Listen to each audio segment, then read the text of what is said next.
Good afternoon, everyone. Myself, Dheeraj Khandelwal. I'm the chairman of the committee called Member in Industries and Business.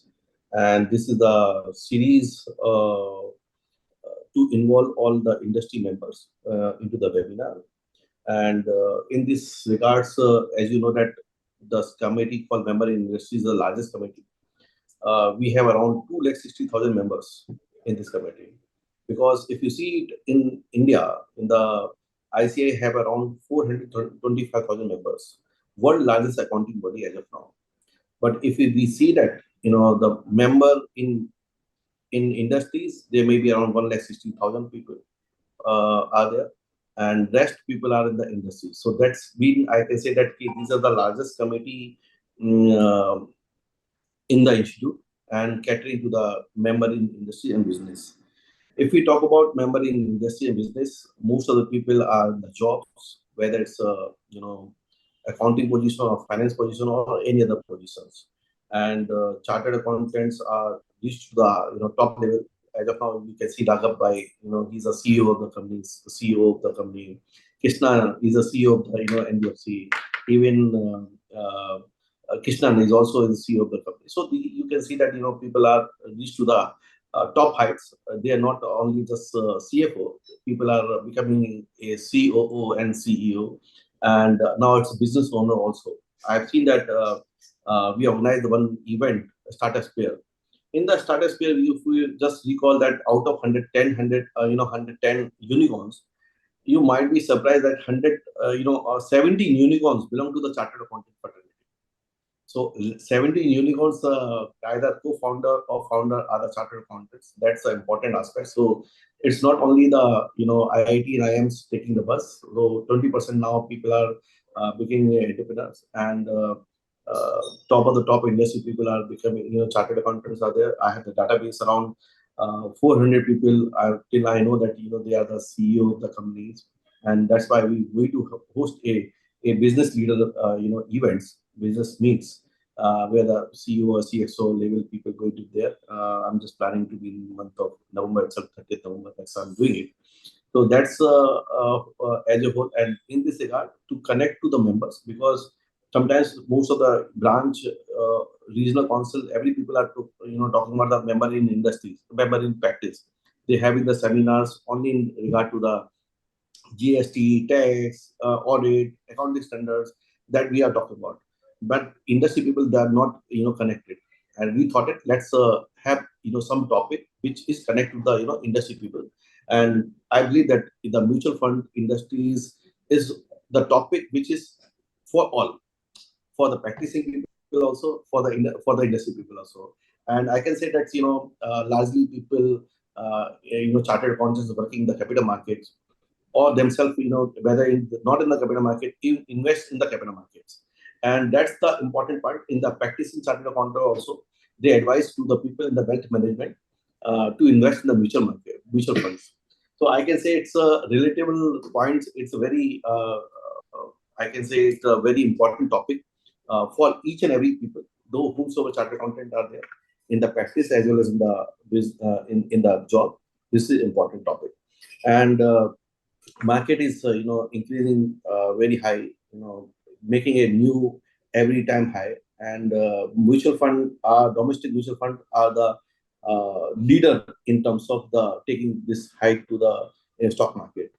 Previously we have seen that the FIs were always been invested in the market. Now there are no FIs, only the domestic institutional investors who's making this stock market into the new heights.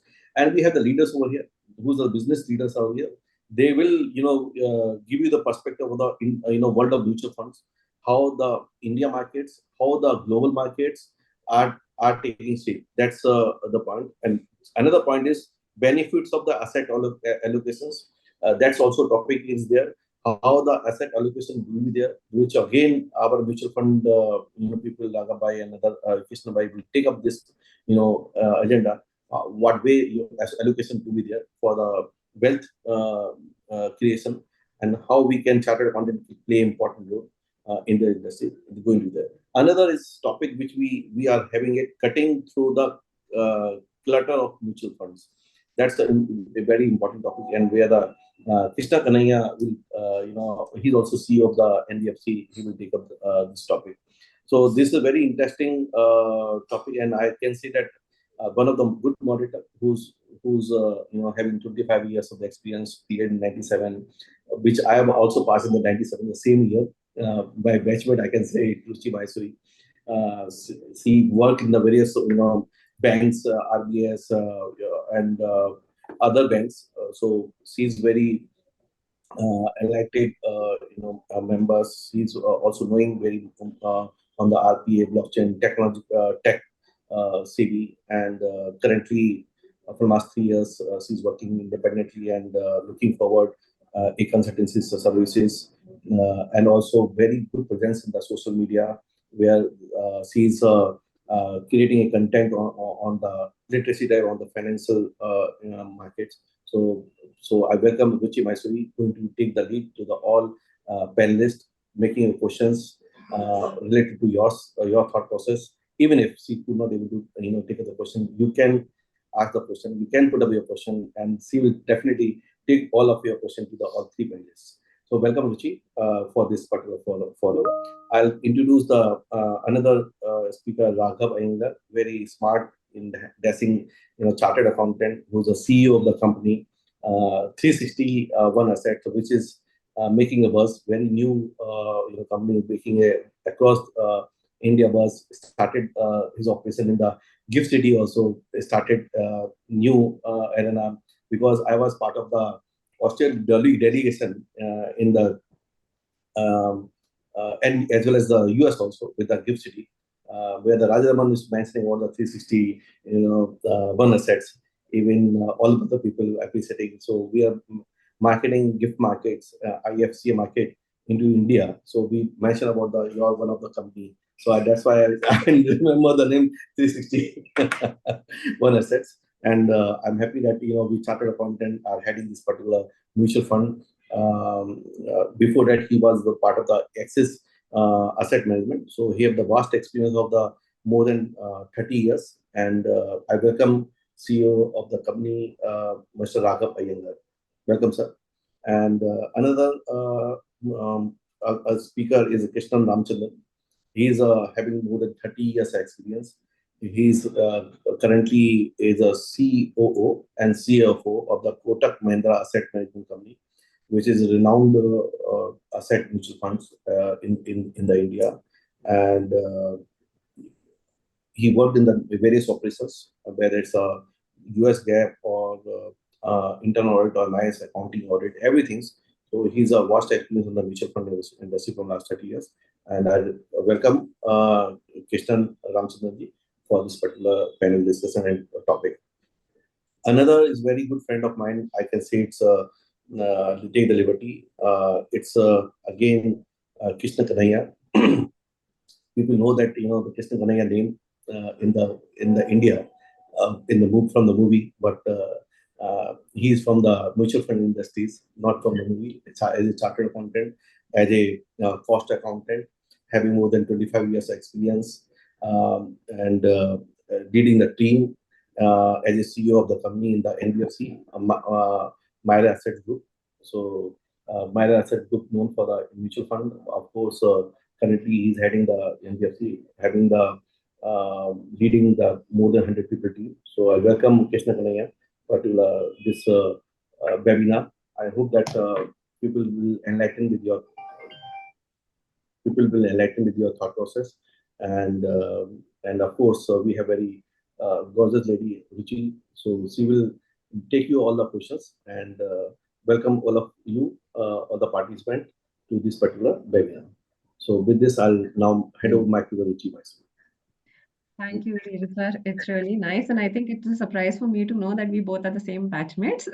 It's good to know. And I think my love or my attachment with mutual fund is definitely a different level, because I joined after my qualification in Unit Trust of India, the asset management company, in 98 through campus recruitment only. So I got my placement into Unit Trust of India. So I am a veteran AMC person, as I say. But then I moved on further, but that's a different topic. So I think I will not steal the thunder of today's session. First thing, before I get into the session, I would really like to thank CMIB, which is Committee of Members for Industry and Business, because as Dheeraj said, it is really a great opportunity. I've been into corporate for long, and now I've started my own consulting. So I've seen both sides of things, the corporate side and the practice side.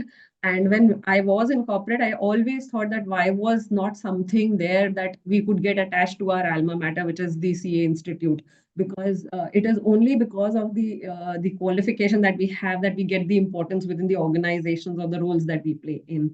So definitely kudos to CMIB for introducing such things. And this topic, as I said, is the closest to my heart and great in today's situation because as a mutual fund as an investment option is growing over the years. I've been as part of the mutual fund industry for the last 25, 27 years, and I've seen the growth. And I'm sure everybody who is associated with markets has seen the Sensex going from like 1,000 to say maybe touching a 57, 80,000 at times, and we all wanted to touch a lakh. Let's see how it behaves in the current situation. It's been dicey, and I think I have some real good googly questions for the speakers today because I am excited to get my answers, and I'm sure the participants would also have questions. So, to all my participants, uh, please pour in your questions. We'll not leave the speakers till they answer all our questions.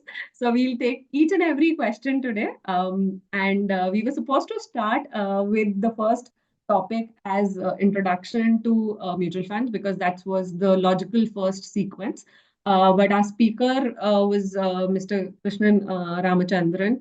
He is actually having some technical issues, and so we'll have to postpone his session a bit. But I think for more mature people who really understand mutual fund, let's start with the first topic, which is the asset allocation. And we'll have Raghav Iyengar, sir, CA Raghav Iyengar, who will take the session. Again, a very important topic because when everybody has money, they don't know where to put it, how to allocate it. And the most important part is how do you allocate it, right? Because you want the best of the returns. A lot of people even ask me, हाँ डाले जिससे हमें एकदम return मिल जाए the question I think वो return कैसे मिलेगा कहाँ मिलेगा I think that is what we will learn as part of the discussion today. Dheeraj, sir, you wanted to say something? No, I was, you already mentioned that the same thing, which every people looking forward, which mutual fund he should invest and what the rate of interest, the maximum return they are getting. That's That's the right. important aspect for me. Yeah. When you go shopping, you want the lowest, but when you're investing, you want the highest. Highest. That's how it is. Correct. Right, sir. So, without wasting a lot of time, I think we have a lot of introduction already done for Raghav sir, but just for participants who may have just joined in, I would just like to mention today our speaker on the topic of asset allocation is CA Raghav Iyengar, sir. He is the Chief Executive Officer of 361 Asset. And so for people who don't know 361 Asset, it was earlier known as IIFL Asset Management, and but I think that's the past. 361 Asset is the new, so I think we should focus on that. And we'll deep dive into the session, Raghav sir.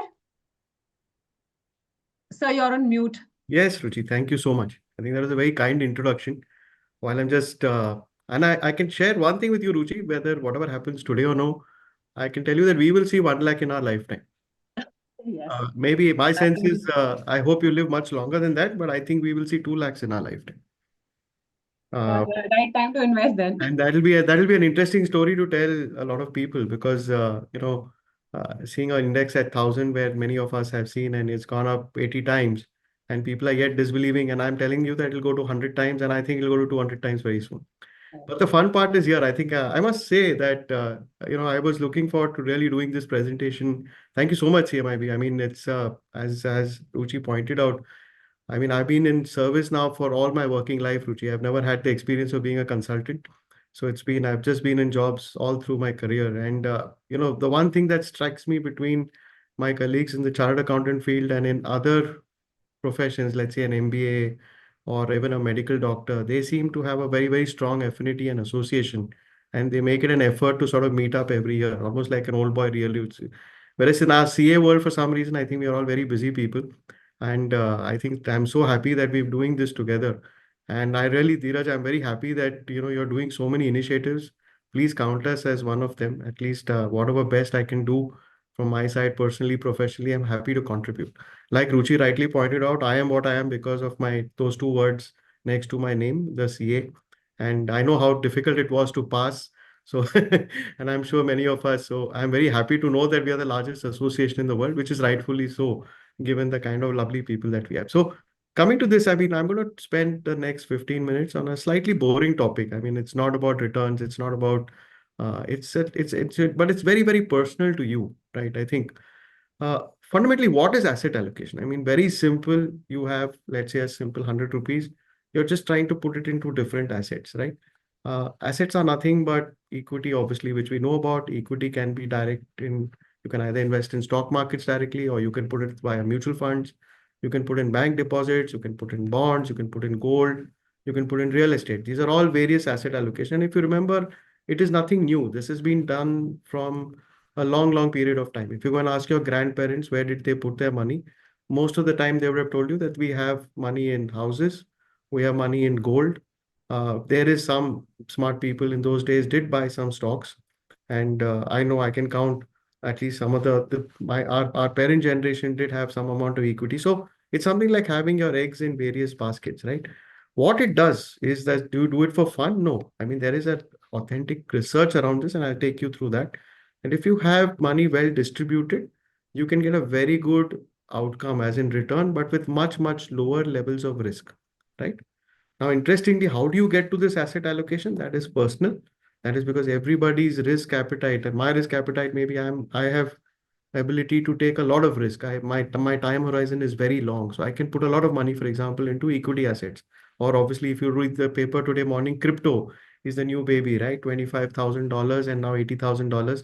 So these are all risky assets. I mean, that 80,000 can very quickly go to 30,000. It has happened in the past. So how does one choose is what I'm going to actually talk about, right?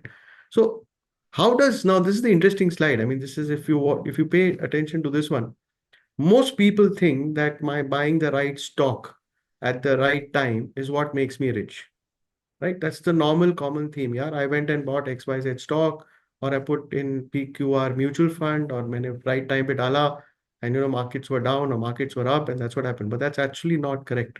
There's a very, very beautiful study which is done is that 91.5% of your return is done only by way of right asset allocation.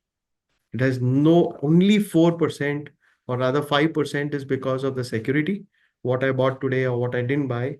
And only 1.6% is on account of, or 2% is account of your timing. So I bought low, market was down 2000 points. I sold when the market was up. All that is great. It adds a lot of value. It adds a lot of entertainment value. But frankly, the fact is that the boring part, which is how much of money you have in various assets, actually takes care of almost 90% of your return.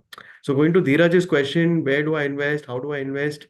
Frankly, that's not important. That's only 8% of the total return that you will make. Actually, 92% comes in what you will invest in.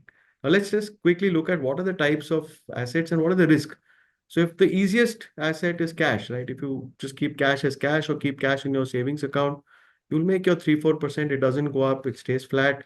100% that if you're in like in my previous organization, I used to work with Axis Bank. You have money in your Axis Bank account. After 1 year, or 100 rupees will become 104 rupees, right? Which is savings bank interest. The next one is, of course, bonds, which is debt. Now, debt is very simple. It is basically I owe you money. So and various people borrow, including the government of India, to meet their requirements. So obviously, little better return as compared to bonds. There is some amount of volatility, means prices do go up and down, but the risk is very, very low, right? Of course, you have debt instruments, right? We run, for example, within 361, a very large business which focuses on what we call performing credit. Those are slightly riskier assets, but obviously the returns are much, much higher. Now, when you look at equities, obviously everybody knows equities has is risky. They are risky because your returns are very unpredictable, right? I mean, just 2 months back, we were all staring at a market, like Ruchi was saying, it was looking like we are going to get to 100,000 by December 24. Now, suddenly, all kinds of things have happened in the last 6 weeks, not even 6 months, 6 weeks, and the market is going wherever it is going, right? Then that's the fun of equities because you don't have any prediction around this. Whereas in cash and in bonds, you have some prediction because you know what your interest rate is. You know, for example, in cash, that 1,000 rupee note, a 500 rupee note or 2,000 rupee note will stay exactly as it is. And of course, the last one, which is a very hot favorite of most Indians today, is real estate. Now, real estate comes in various forms. You have house property, which is residential, and you have commercial property, which is offices where we all work in. So obviously, there you make money on your rentals and obviously on if there is any capital appreciation, which is what we call growth. Challenge with real estate, it's not very easy to sell, right? Of course, uh, at least in Bombay, for example, like in my case, personally, I can share with you, we were trying to sell a house in Bangalore, my father's house for some time. It took us almost 9 months to complete the entire transaction, right? So it's not something I can decide, hey, I want to sell something today and get out of it tomorrow. Something you can do, for example, in mutual funds very, very easily. I mean, if you decide to sell, you put in a redemption within 2 to 3 working days, you get your money back. That doesn't happen in other asset classes. So obviously, what is asset allocation? Basically, it just means dividing your entire portfolio into these various 5, 6 asset categories. The new ones have also come now. Now, when you look at this is an interesting slide because why do you do this? Because the way various assets behave is very, very different. So if you see on the left-hand side, there are 4 assets. There is Indian equity, Indian debt, gold, and I've just taken US equity as an example of a foreign asset class. And on the top is the same thing. So if you see wherever there is red, that means the asset is ulta. So when equity does well, for example, debt doesn't do that well, nor does gold. Indian equity and US equity go together. When you see, for example, debt has very negative correlation with Indian equity. So what it means is that, let's say, if you have your assets spread across these 4 or 5 asset classes, when even though 1 or 2 assets may not doing well, the other 2 assets actually correspond and make up for it, right? And typically that is how you get a much better, what I call a portfolio or a return outcome on this, right? And this is a very complicated slide. Don't get worried. The original presentation is with Ruchi, so she can send it to you and you can study it at leisure. But what this is telling you in a nutshell is that at various points of time, various asset classes give you very different returns. So just to give you a sense, 2011, the best performing investment in the world was the NASDAQ index, the NASDAQ index. What is the NASDAQ index? It's a tech denominated US index, right? Most of the companies are tech oriented and obviously hence high risk, high return. But if you go back and see the next year, for example, equity did slightly better. There would be periods of time where MSCI, which is your emerging markets, have done very, very well. So there will be periods of time, for example, where real estate has done very, very well. If you see the gold spot on top, let's say you go back to 2015, you will see gold has been the best performing asset class. So what this slide is basically telling you is that it is extremely impossible, very difficult, extremely impossible to try and predict in next year as to what is going to be the top performing asset class. Let's go fast, rewind 1 year back. Let's go to 23, for example, November, exactly 1 year back. If somebody had told me at that time that the crypto is going to be the best performing asset class of 2024, I would have possibly had 4 reasons why crypto is not a great asset class, right? And there are enough reasons of it. But the fact is that crypto is the best performing asset class, right? 2020, if somebody had told me in the month of March that equities will do very well in the year, I would have said something is wrong with that person. Because as a country, as a world, we were not sure whether we are going to get up and live the next day, thanks to Corona. That was a kind of panic that was there. But if you look at December 20, at the end of the year, and you look at calendar year returns, equity did very, very well, right? Most people hence are always constantly chasing based on past experience, but it is not the right thing to do because your past is definitely not going to guarantee in the future.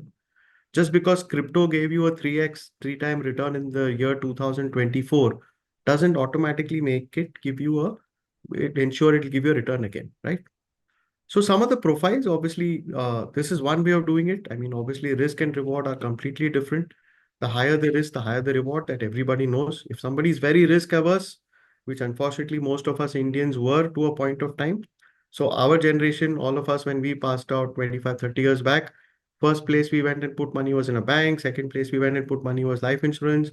Third place we went and tried within the first 8, 10 years of our life, we tried to buy a house because we are not very sure of how much risk we could take. Today's generation is very different, which is where you see the whole mutual fund industry doing well, the whole stock market doing industry very well. But broadly, I use these thumb lines that if you have money for less than 5 years, your ability, you can take a slightly higher risk. Obviously, if you have money for 3 to 7 years, you can take a much more. You can take a long term, of course, which is more than 7 years, which means that you can really go up. You can weather any ups and downs very comfortably. Then that's a time horizon. So how do you do asset allocation? Very simple. I think you have to just effectively I try and do it once a year. That's what I do. So let's say hypothetically somebody had put 50% in equities and bonds. In the first year, equity gave him 50% return. Bond didn't give him any return, but just see what happened. They just left it like that. The next year, the 25,000 and the market fell 30%, which can happen to equities. Your overall return in 2 years is hardly 1%. The same thing if you did in the second example, which is that in the second year, you took out some of the money and put it into bonds, your outcome is much easier. So what this means, this technical term is called rebalancing. So you keep a certain set of assets, you start, but if one asset class, let's say equity does very well in 1 year, you should have the discipline to take it out and rebalance it back. Just don't let it be what I call static. Okay. So most importantly, I think, of course, is to try and set your goal so that your risk that you take is in line with your asset allocation, right? And what we have seen is that typically multi-strategy, that is what I mean. I know, unfortunately, mutual fund guys like me confuse people, but multi-strategy is nothing but having 4 or 5 different assets in the same place. They give you similar returns to equity. I mean, if you see, that's the chart that is there, again, complex set of numbers, but let's take a 5-year period. A multi-asset would give you 11%, but if you can see the volatility, which is the difference between the minimum and the maximum, is only 1.9%. Whereas the same thing, if I were to look at equity, gives you obviously more because equity is slightly more risky. But obviously, if you can see the min max, it has given you a volatility of almost 3.5%. So what that means is multi-asset, that is, if you have many asset classes or many assets within your portfolio, the chances of that doing better or equal to, say, the highest risk asset class, which is Nifty 50, with lower levels of possibility of loss is much easier there, right? Uh, I'm sorry, Ruchi, I'm conscious of time, so I'm going a little fast. I'll take questions, obviously, as they come, right? I think we Uh, are okay to give you more time, Raghu no, sir. no, that's very sweet of you. But yeah, I'm going to be conscious of the other speakers too. But yeah, typically, I think the ideal thing that I would do with my money is that you have a bucket approach. So how would you sort of try and figure out what are my asset allocations? Obviously, everyone's got goals. If I want to go abroad, let's say November 25, I want to go and see the Northern Lights, right? That's the new topic of hot discussion today. But yeah, it costs a lot of money. In fact, my sense is it will be at least 2-3 lakh rupees per person. So I know I have to save 6 lakh rupees for a year. So obviously those assets I cannot put into equity because, as I told you, equity is very unpredictable. So that I will try and put into what I call more stable assets, right? And obviously, medium-term assets are, let's say, obviously something that you want to do in the next 5 years, 7 years. Then obviously, long-term assets are like, let's say, I want to save for my retirement, right? So if I have a long period of time and I am able to sustain that sort of, the longer the period, the lower is the volatility of equity. So obviously, everyone understands one thing: equity is a great asset class, makes you good inflation plus returns. The risk to equity obviously is in the short term. One does not know what's going to happen in the next 1 year, 2 years, 3 years. So obviously, the longer the horizon, the more money you can put into equity and vice versa. There is obviously this 100 minus age rule on how much money you should put in equity. I don't know, that's an easy rule to follow, but I'm not sure whether that's right because it also depends on your personal circumstances, right? Many people say I'm a 30-year-old guy, I should put 70% of my money in equity. That's not the case because if I'm a 30-year-old guy and I've got a housing loan, I can't risk that much money. But let's say I'm a 60-year-old person with no responsibilities, very well insured, have a good pension plan. Maybe I can put 60% of my money into equities. So asset allocation and is very personal. Largely, as you can see, the shorter your goal, the more it should be in safer assets. The longer your goal, the more it can be in slightly more risky assets, right? Now, the advantage is, of course, why do mutual funds are so popular? Because one is we allow you exposure to all these things, right? Today, there is a multi-asset fund in the market, which does exactly what I'm talking about, right? And they are very popular categories because the fund manager itself goes and buys gold, silver, fixed income, equity, etc. And then and they rebalance it. Otherwise, if you feel, yes, I'm a disciplined person, I can do that every yearly rebalancing, mutual funds allow you to do it very, very easily, right? So one is obviously you give the money to a mutual fund, they automatically redeploy the money for you. But there are so many types over there. So there are mutual funds which give you liquid debt mutual funds for shorter term goals. You have retirement funds which you can really keep for 15, 20 years. So the whole principle of mutual funds started only thanks to diversification. I mean, the whole mutual fund industry started that instead of one person putting all his money into one place, can I entrust it to a professional? And those people in turn invest in what we call a basket of security. So even if one or two of them don't do well, the overall portfolio doesn't get damaged. So that's how the whole concept of mutual fund came. And now mutual funds have got much deeper. So you have sector mutual funds, you have theme-based mutual funds. It's like a yeah, it's like going into a financial supermarket, right? I mean, you actually it's extremely confusing. So I mean, I'm going to wait for Krishna Kaniya to sort of declutter my mind on that presentation. But yes, today mutual funds give you exposure to all the asset classes that you need and you can do it in a very, very affordable format. You don't need to put huge amounts of money. You can do it systematically through SIPs, etc. Right? Uh, these are the typical profile and asset allocation, right? So if you have to, and there are some lovely tests that you can take. So if you go to a good website and you look at you just take a certain amount of risk profiling, and these are the 4 or 5 profiles that will come out, right? If you're an aggressive growth investor, I think you should be predominantly in equities. If you're a risk averse investor, which is completely the other side, that you don't want your portfolio to depreciate, then obviously you should be in bonds. So obviously that's the so I talked about duration. The longer the goal, the better it is to be in equities. This is another part of the same angle that how aggressive as an investor you are. So one is time, and number two is what kind of aggression or what type of investor you are. So I am, for example, a moderate growth investor, right? I want to have growth, but I'm not very comfortable taking huge amounts of risk, which is why I don't ever see myself putting money into crypto. One is I don't understand that asset class. Number two, the volatility just scares me. But that's me, right? Maybe somebody else, maybe Ruchi understands that asset class much better and can make much more money than I am. So it's a little individual, but largely if you can bucket yourself mentally into one of these, you're very, very comfortable there. Lastly, as CAs, obviously taxation is very important, and this is where I think this slide is critical. I think fortunately in the 24 budget, the Honorable Finance Minister really made our life easier. In fact, I wish this was the taxation regime when I passed. I was extremely confused personally as to what is 20%, what is 10%, does something have indexation, doesn't have, etc., etc. But now it's very, very simple.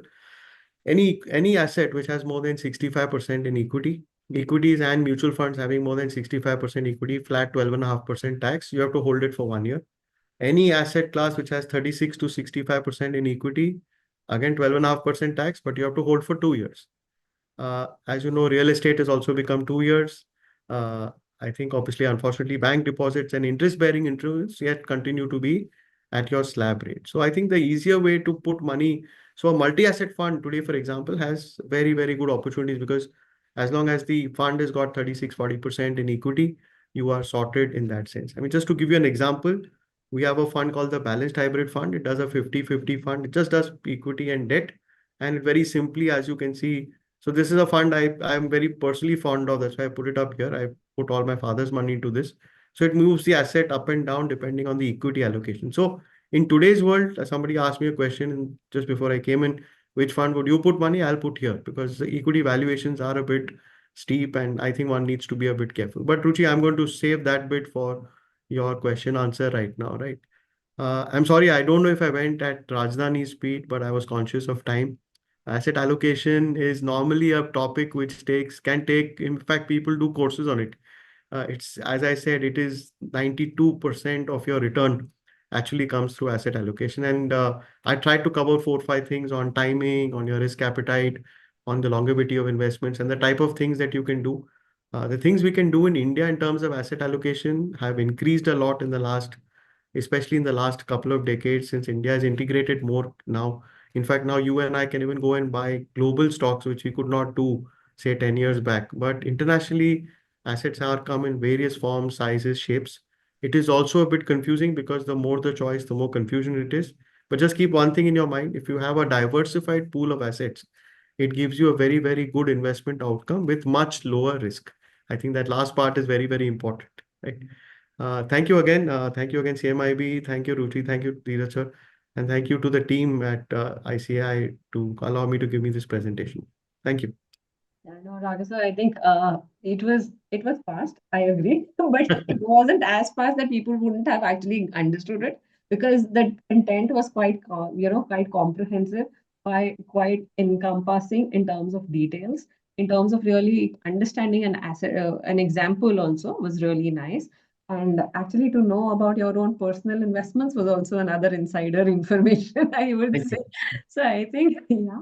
But yes, we do have a lot of questions, but I'm not sure whether we should go with questions one by one or should we have mutual fund questions together.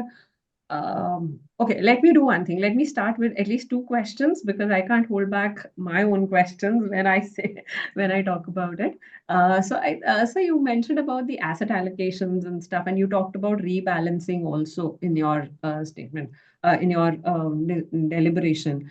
And rebalancing definitely is a good aspect. But don't you think people reach out to mutual fund and I would say active mutual funds only because of the same fact that rebalancing is automatically done and the pressure on an individual gets away because of it? Absolutely. You're absolutely right, Ruchi.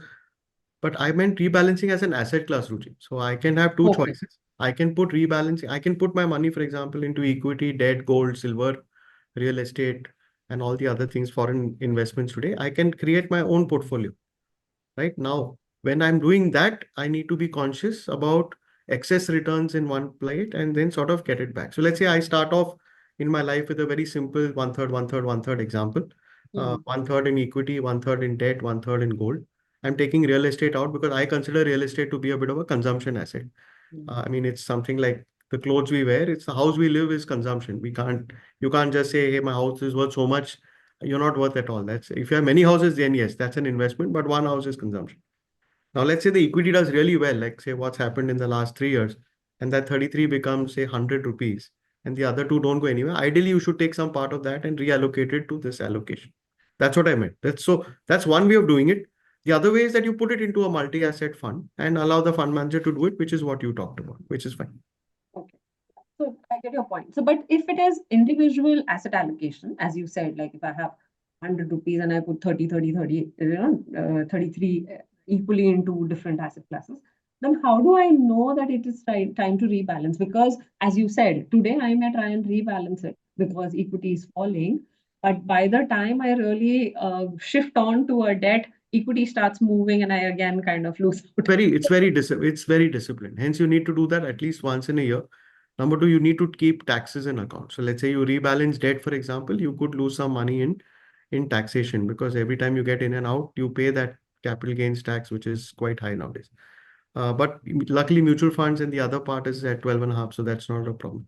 So wherever you see, when you start your asset allocation journey, you will have an ideal asset allocation plan based on your risk appetite. Now, and that is ideally talked with a financial partner because those discussions are very, very unique. There's no one size fits all. Like I said, every person's financial situation is unique to themselves, right? So if you have a financial partner, you talk and you create an asset allocation plan. Every year you review it. One, to make sure that you're sticking to that plan. And number two, if something has moved up or down, you add up or top up. Number two, also check your risk appetite every year because the Raghav Iyengar of 24 is not the same as Raghav Iyengar of 23. So if something has changed there, then obviously that asset allocation also will change. And it is something like a health checkup, Ruchi. It's very simple. You have to just go there and talk to somebody and get it. Like how you go for a health checkup, you have 30 odd parameters. It's the same thing. The thing is that we get carried away. So obviously, when an asset does very well, we tend to add to it rather than sort of take out from it. And that's the normal human psychology that we tend to do put more money where things are obviously doing well. But maybe your asset allocation needs a slightly different approach. Just one more question rather than, then I think we'll go on to others, but we'll keep you holding, sir, so that we Yes, can take sure, more sure, questions. sure, sure. You mentioned about cryptocurrency and all of that. But in India, is that really legal? And can we expect a mutual fund around that index? I don't think so. I don't think a mutual fund will come immediately to my mind unless something dramatically changes. I think we've got a very forward-looking regulator, and I think it's going to take a little more time. Is it a possibility that it will happen? It may, because I think this whole uh, journey around crypto is as an alternate payment mechanism, maybe getting more in structure. Hmm. But I think replacing the normal currency will take its own levels of time, right? But let's not forget, Ruchi, that when crypto was in its peak, there were 10 crore customers some of the exchanges got at that period of time. Yeah. I mean, I feel sad to say this, but as an industry, we work very hard. People like me, Krishna, and we've just got about 5 crore customers. And crypto came in a year and a half, they got 10 crore customers. I think, unfortunately, my understanding is 99% of those 10 crore or 90% of those 10 crore customers have actually made lost money. Hmm. But that's the lure of easy money, right? So, but is it an asset class that I'll watch out for? Yes, definitely. I'm not sure if we'll get a mutual fund around it. No, thanks.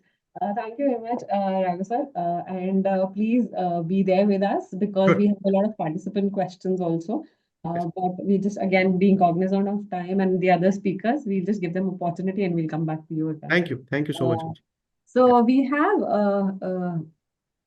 Krishnan Ramachandran sir also back on session on the class. Sir, are you available? Are you here? Oh, Krishnan sir.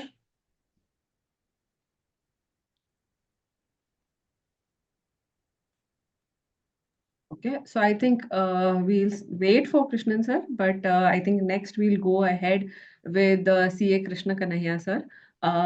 Just to introduce, Krishna Kanhaiya sir is going to talk about a very good topic again, which is about cutting through the clutter of mutual fund.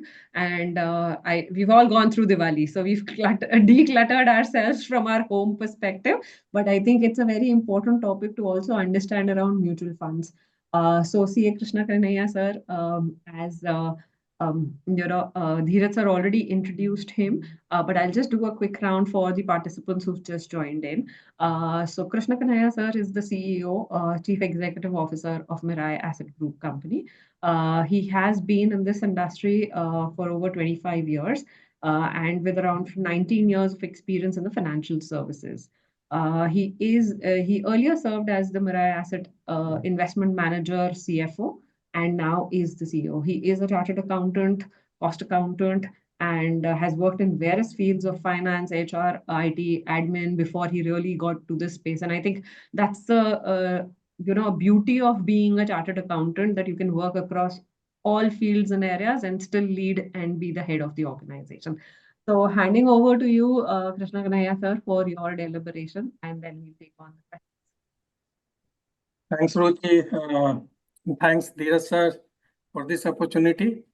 So basically, mutual fund industry, like Raghav mentioned, it started because a lot of people wanted to get into equity, and it gives you that kind of opportunity for somebody who doesn't understand the direct equity market.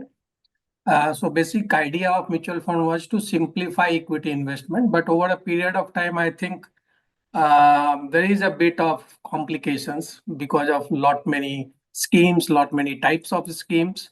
So that creates some bit of clutter in the mind. So I would try in next 20-25 minutes to declutter some of the things that we have in mutual fund. So I will just share.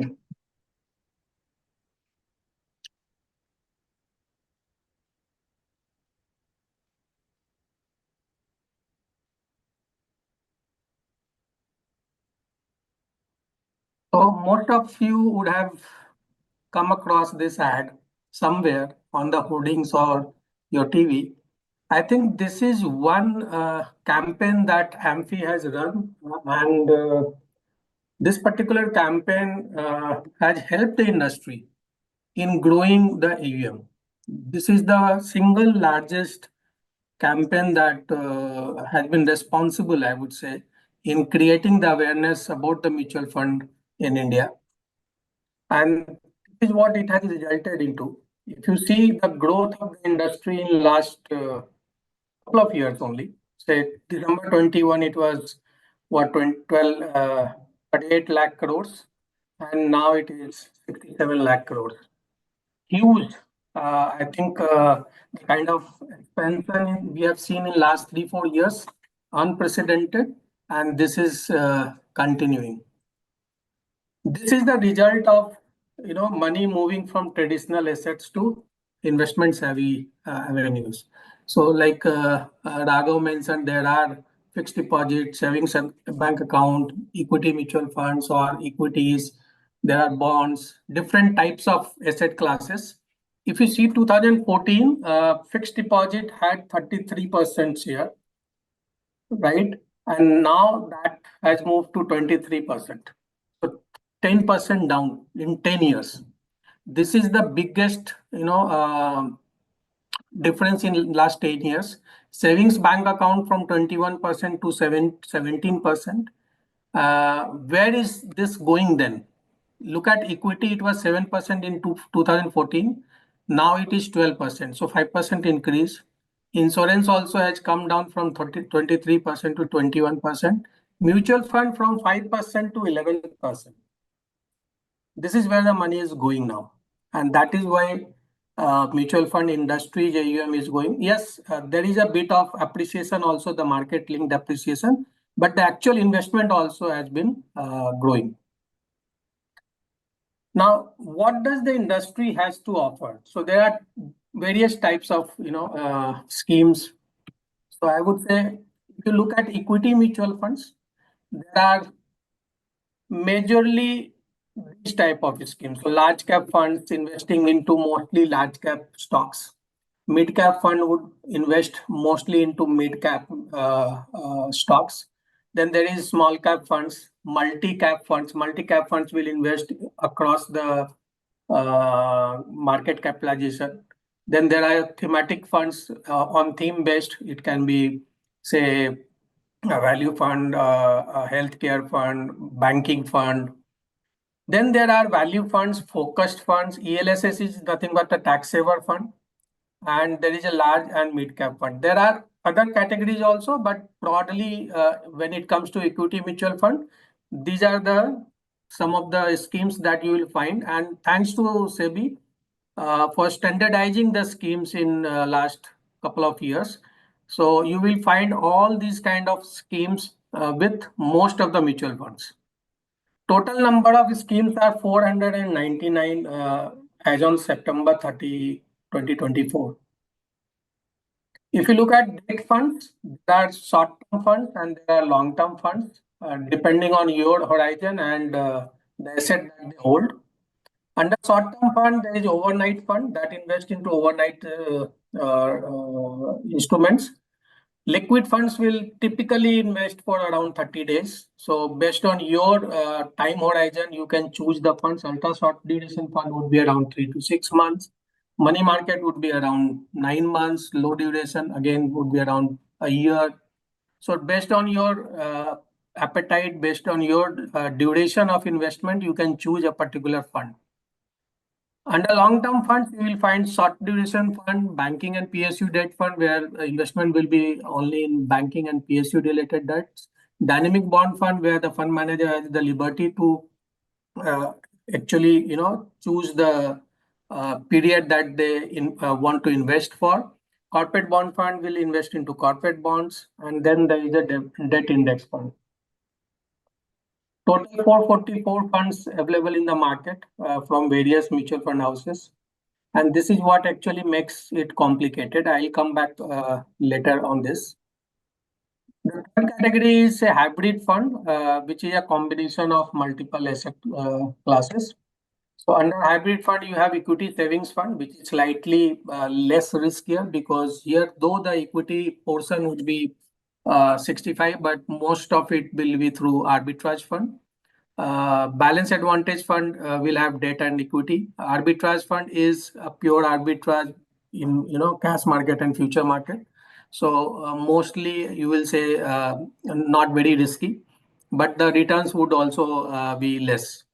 Aggressive hybrid equity fund where equity portion will be higher and debt portion will be lower.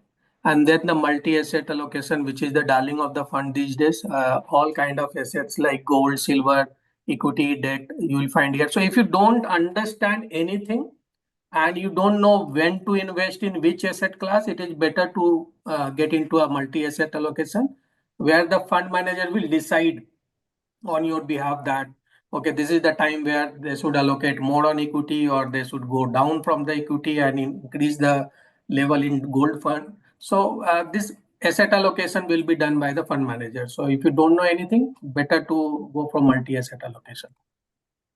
So total number of funds in this category is 165.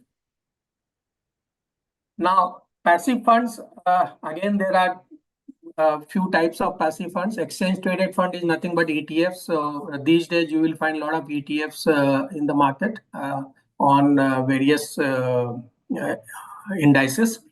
Index fund is similar to ETF. Only thing is that it is not traded on the stock exchange. Otherwise, almost same.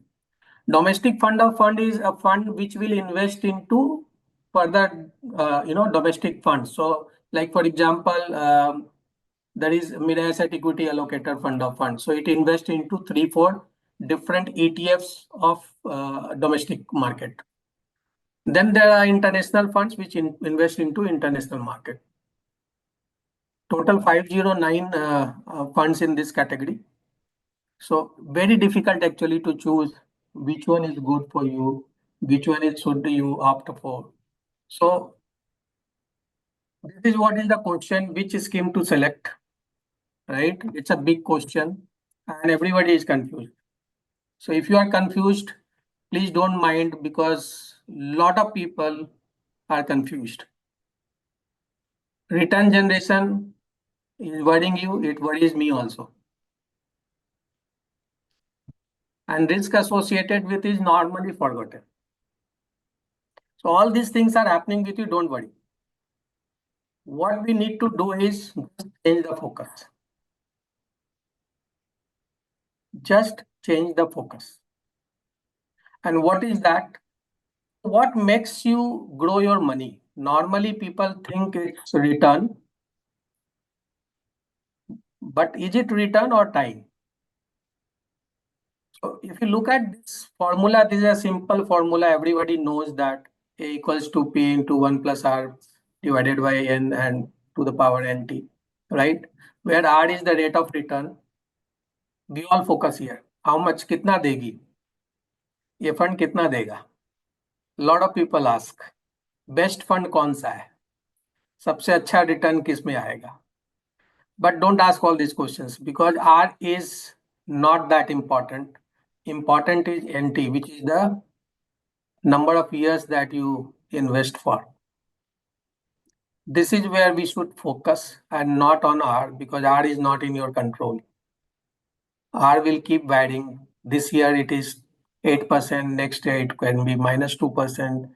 Again, it can bounce back to 12%. So we don't know. So one thing that we don't know, we should not be focusing much on, and we should focus on the number of years that we invest for. But how do we say that yes, number of years is important? If you look at 10 lakhs rupees invested for a particular number of years at 12% return, so R is constant here. Only thing moving is the number of years, NT. In 1 year, it becomes 11.2 lakhs. But in 3 years, it becomes 14.4 lakhs, 40% return. So in 1 year, almost say 12%, but in 3 years, 14%. If you look at 5 years, it becomes 17.62 lakhs, so around 76% return. Similarly, if you look at 15 years, it is more than 5 times. So one thing, if you notice, the actual compounding starts after 5 years. Till about 5 years, there is not much of compounding, but after 5 years, so we are looking at a 15-year graph. So in 5 years, your money is going by 75% up. But in 15 years, which is twice the period, ideally it should be 150%, but it is 5 times, more than 5 times. So it is not about R, which is return. It is about the number of years that you are investing in. And that is what will define your wealth creation journey.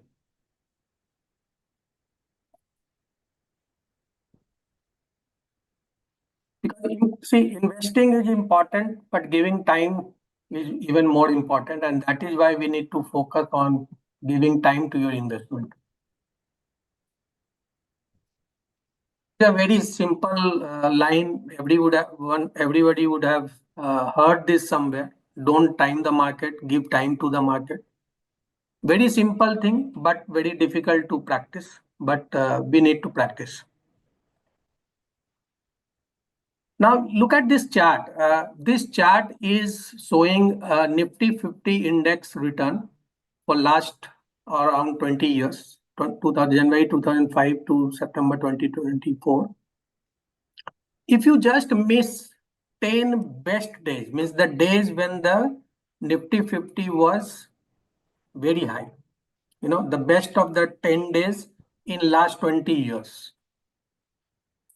The blue is where you have missed the best days, and the orange bar shows you were invested always, right? If you are invested always, the 10,000 rupees invested in January 2005 and remain invested till September 2024, it becomes 1,24,000.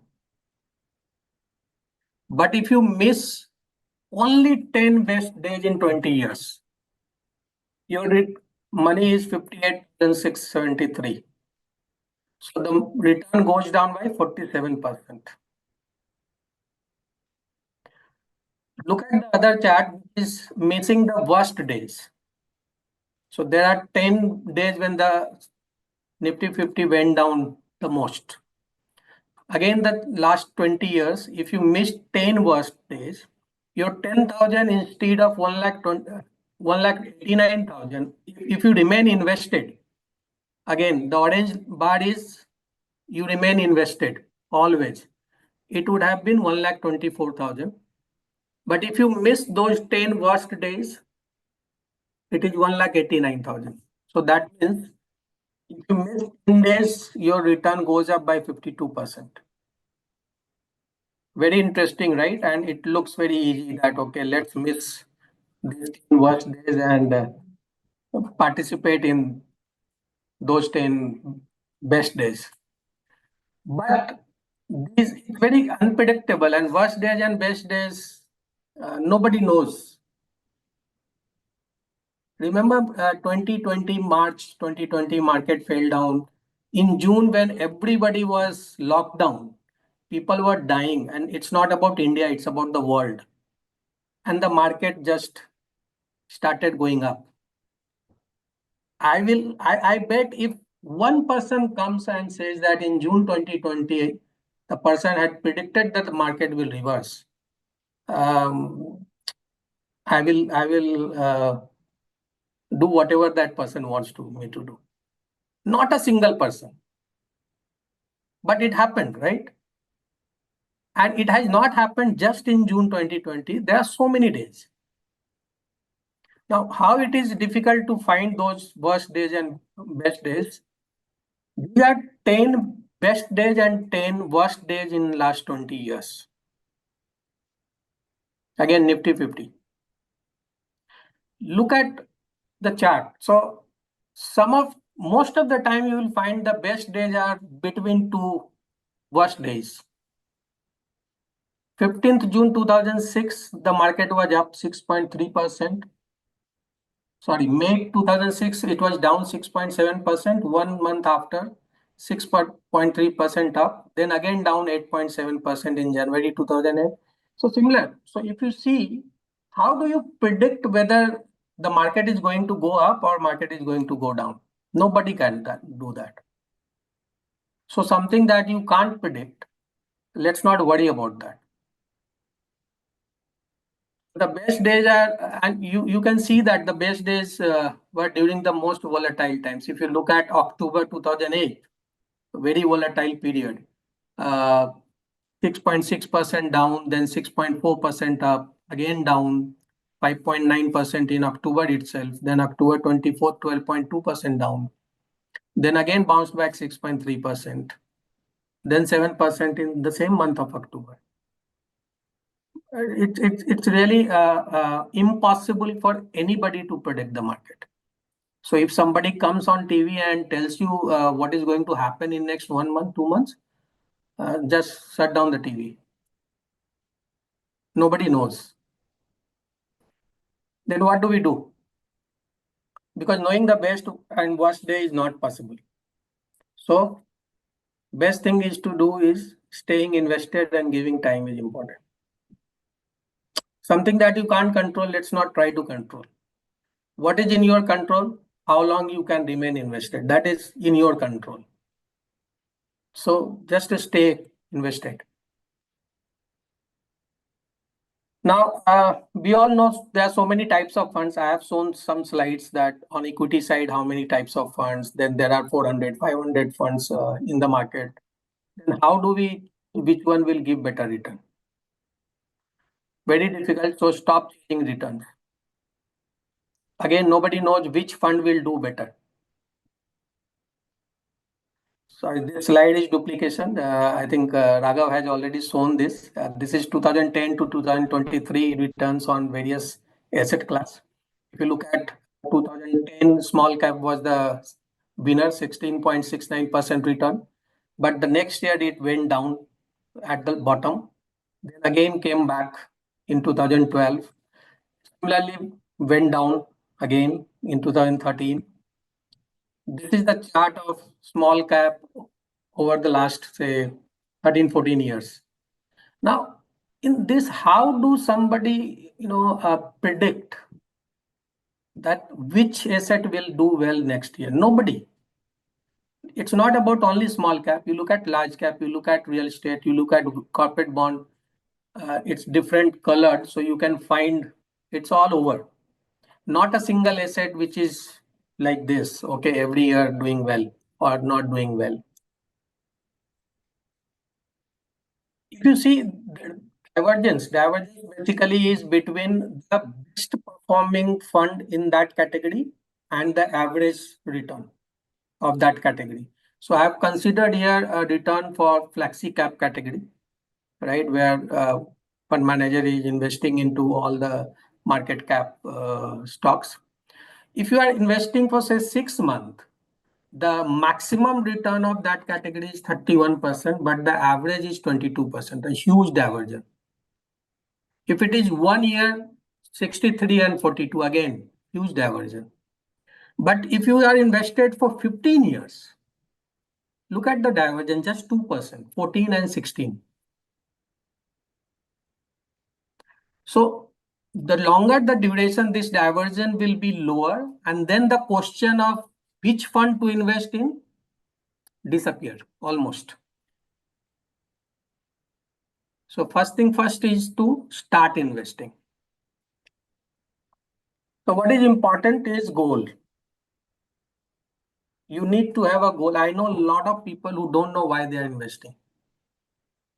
And that is a disastrous situation. If you don't know why you are investing, you are bound to make mistake. It's like I'm going to Pune, but I don't know why I'm going to Pune. So if I don't know why I'm going to Pune, I might take the wrong transportation. Like I know I'm going to Pune, I need to reach in 2 hours, and I want to, I need there is an urgent meeting. If I know all this and this is my goal, I will take the right mode of transport. Probably I will get into a car.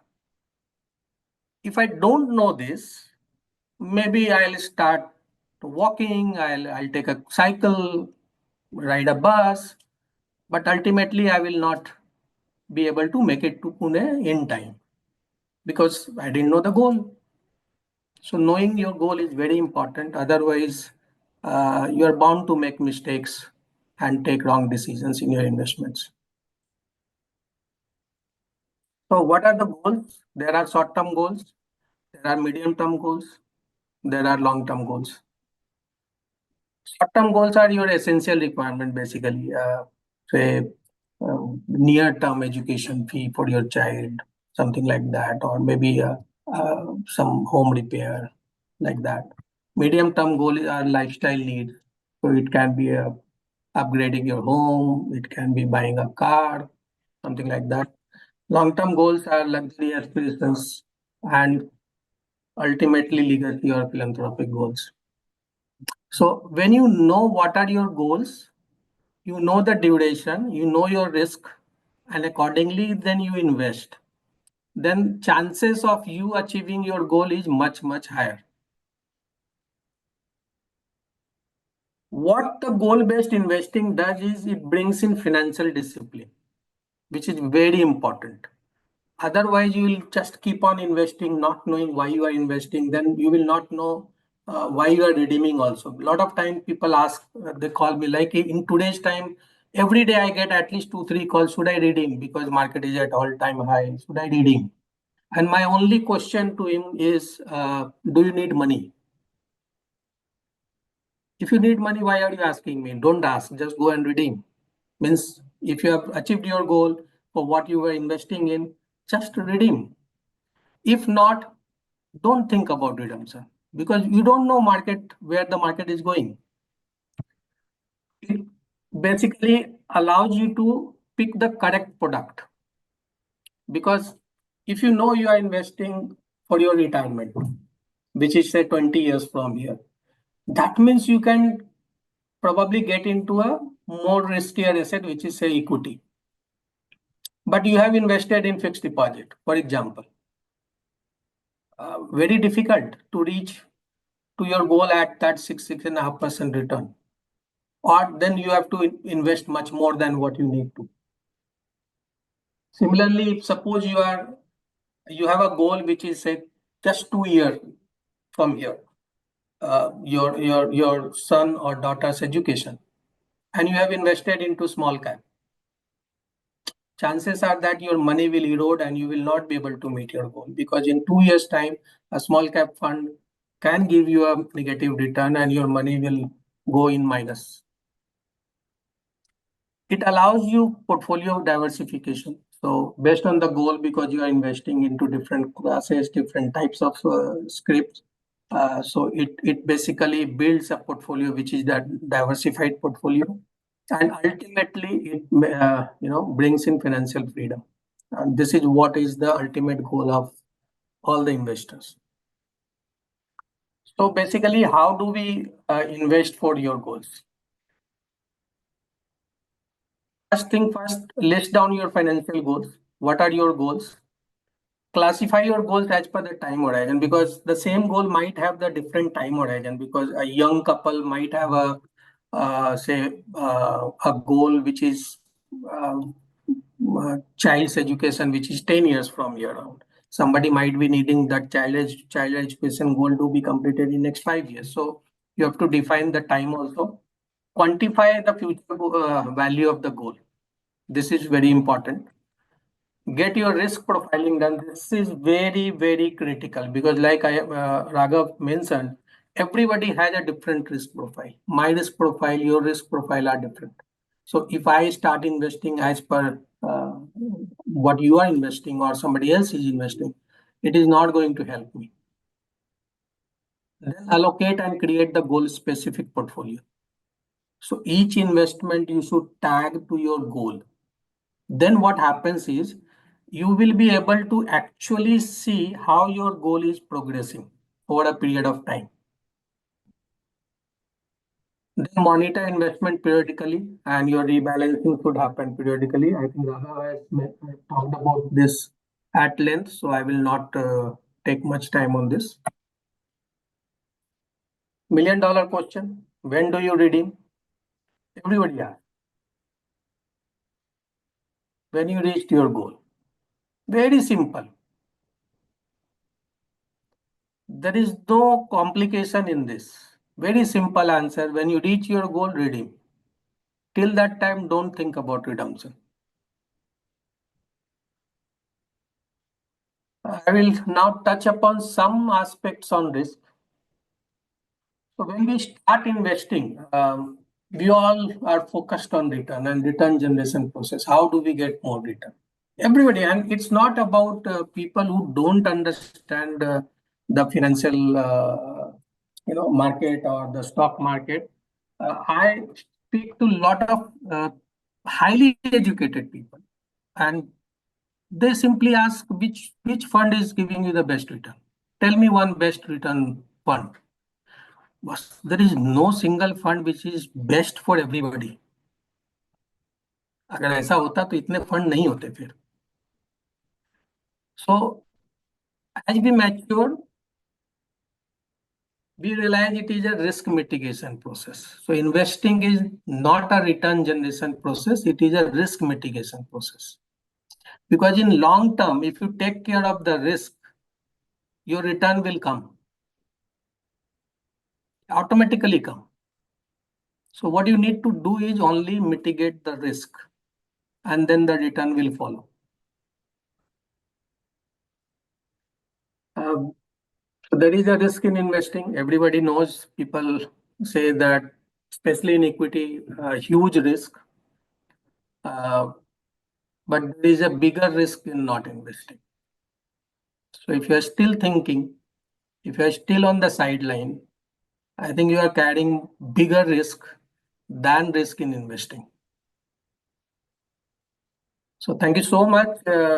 And I can take questions, Ruchi, whenever you want, now or later.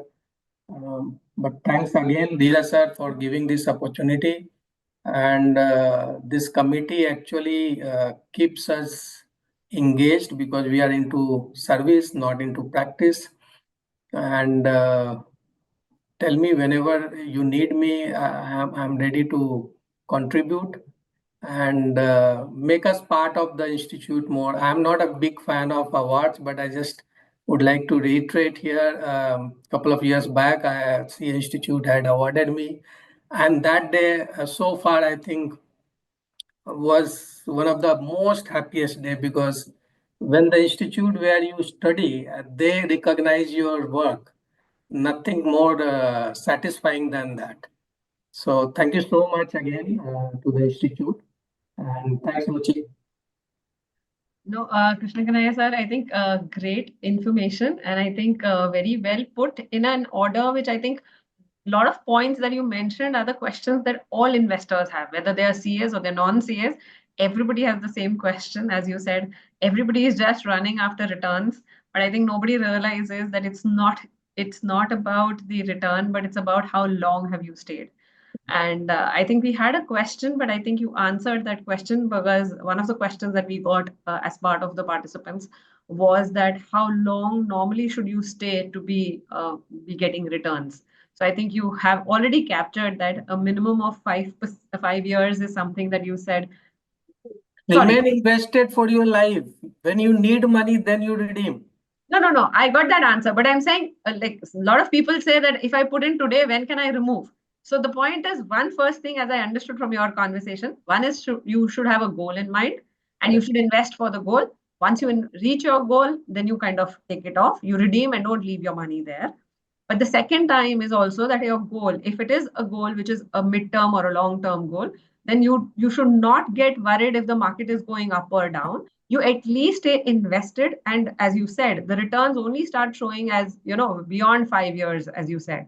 The returns multiply much larger after a period of 5 years. Compounding effect comes after 5 years. Yeah, the compounding effect comes after 5 years. You're right. No, and really, I was myself astonished to see the number of the number of schemes that are there within each fund type, whether it's a debt fund, liquid fund, the equity fund, passive funds. The passive funds have actually taken space only in the last couple of years, but still they've grown up to, say, I think 509 schemes is what I saw that you've mentioned. So that's really nice. Okay. So since we're talking about passive funds, and that's, I think, my own question, because as I said, mutual funds, the whole concept of mutual funds started that if you don't know how to invest, then give it to a fund manager and the fund manager will invest for you. So aren't we going away from that whole concept of the mutual fund thing if we are talking about passive funds? No, I think it's a great question, and I would love to answer this.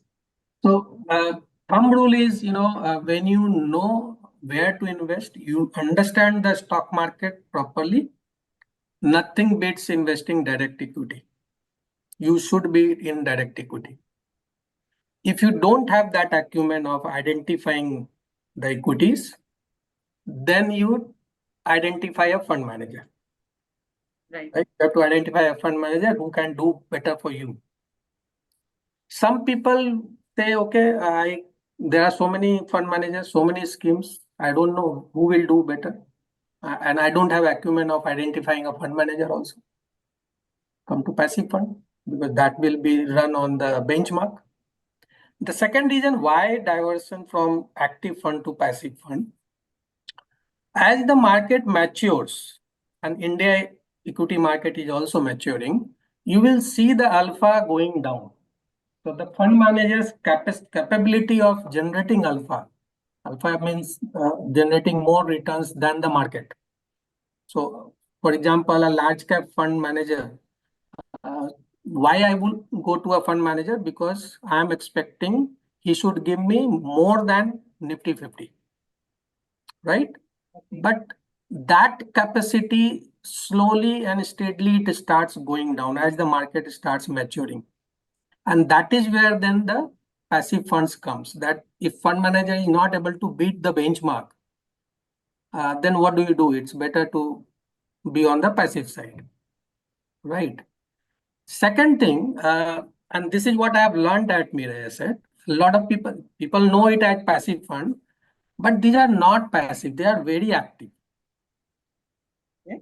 That's nice. So in active funds, what happens is there is a very minimum effort at the product construct level. You just go and launch large cap fund. It's a very simple fund to launch, right? Or any fund. You don't need to put your head much.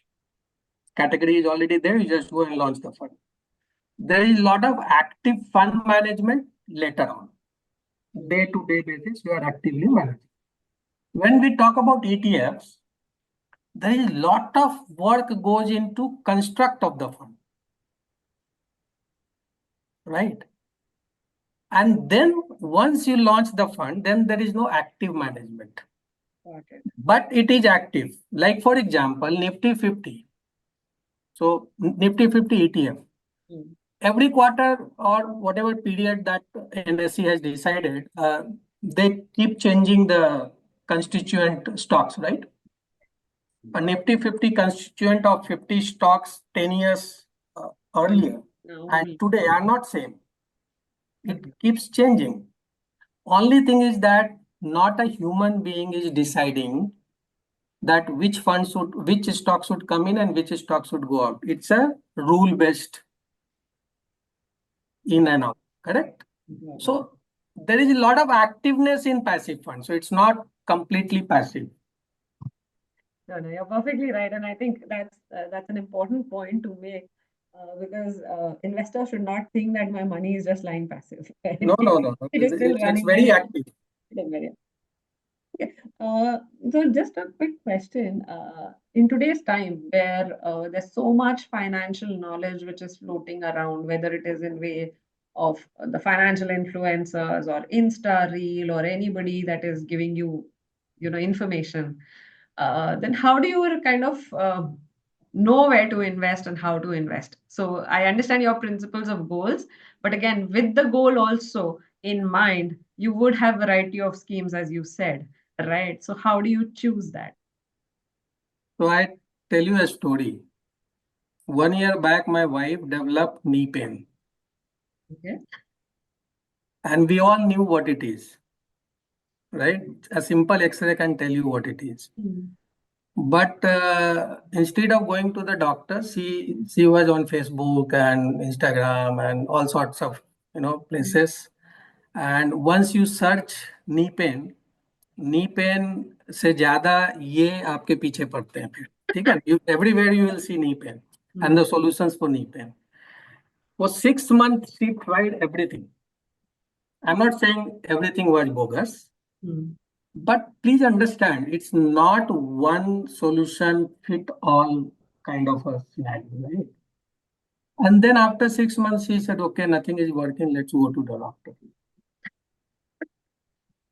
right? So in the process, you have wasted 6 months, might have aggravated the, the problem. Same thing applies into financial market also, right? Because see, please understand, even if suppose I talk about your finances, I don't know your status, I don't know your risk profile, I don't know your goals, I don't know anything about you. How do I advise you? So whatever I say and you just follow might not be good for you. So my advice is advisor is very important. So please take advice from registered advisors, people who understands this. You have to go and first tell about yourself and then only the advisor can help you. No, you're right. And I think, as you said, and I'm sure from a medical perspective, when you search Google, I think everything leads to cancer. So it's So same thing on finance also. If you start searching something every day, you will see the same thing, but might not be suitable for you because Google doesn't know your, risk profile. It doesn't know what goals you are carrying in your mind. So it's better to go to an advisor and take advice and invest. If you don't understand where to invest. got it. Yeah, one more thing, we're talking about, in today's time, and I'm sure we all, because we are into the finance world, as you said, a lot of us get a lot of reels and stuff. In today's time, we also get reels about, gifting people as mutual funds or something. So can we really transfer our mutual fund? So if I'm already an investor and I want to transfer something to my maybe a child or a friend on his wedding, can I really give them mutual funds? Yeah. So very simple process, and I think like property or like any other asset, gold or something, you can gift this to somebody else and get it transferred in that person's name. Okay. So You do they can have live to now be also. DMAT format or like, Not necessary. Even if it is physical format, you can gift it. okay.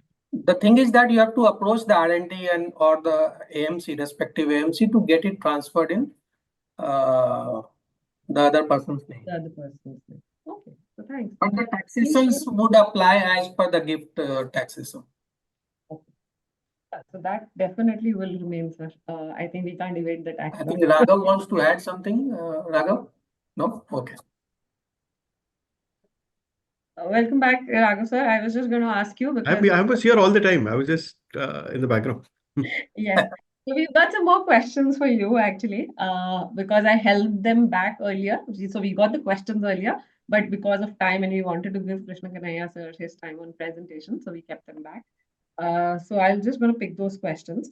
You initially, and I think we all know that equity is the best over time, like from a returns perspective that we always say.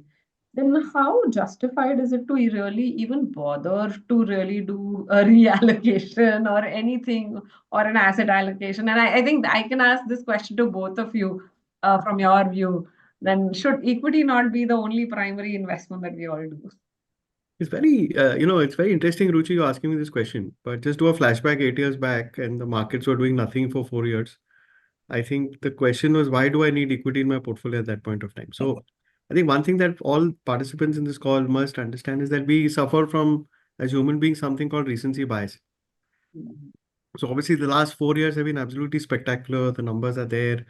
There's not been a bad day. I mean, every time market goes down, in fact, a lot of work that people like the CMIB have done actually is happening now, because every time I see, and I'm sure Krishna sees it in his portfolio too, every time when markets fall, like today markets have fallen, I know intuitively that my purchases will be much higher than my redemptions. Right now, coming back to your original question, as I said, every person has a financial goal. That goal is tied into a certain risk. That goal is executed by investing in various things, including equity, right? Obviously, one is if your goal is done, then obviously, like Krishna said, you take it out and be happy with it. Number two is if something changes in your life, you have to review it. And that's the reason why you take it out. But if you really don't need the money, most people suffer from this other phrase that I've noticed a lot in my mutual fund industry, something called profit booking. There's no need to do profit booking. I mean, unless you are a full-time trader and your life or your income depends on making money through stock markets, then it's fine. But as long as you're doing what I'm doing or what you're doing, where mutual funds or equity are a part of your investment portfolio, if it goes up, so be it. As if it's not hit your goal, no problem. But just test check it once in a year just to make sure that you are in line with your risk appetite. That's all. And remember, that's a little tickly because most people's risk appetite tends to go much higher when markets are doing well. Again, the bias, recency bias effect, and tends to go really low when markets are doing badly.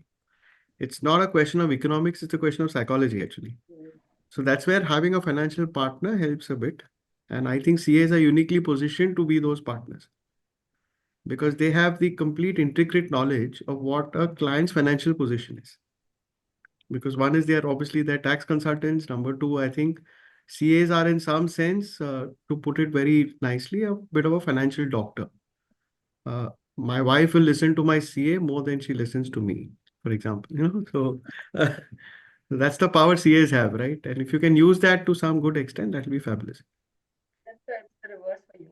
So I'll just add something here, Ruchi. Yeah, sure. All this I'll come back funda to you. of goal-based investing or asset allocation is for a situation where you have limited resource. If you have affluent money, means matlab, more than what you need. Suppose you are in a situation where you know that your life is taken care of and you are just trying to maximize return. Probably you don't need to do all those adjustments. But if you are running your life with limited resource, trying to achieve your different goals at different time, then probably you need to be worried about uh, asset allocation and readjustment from time to time.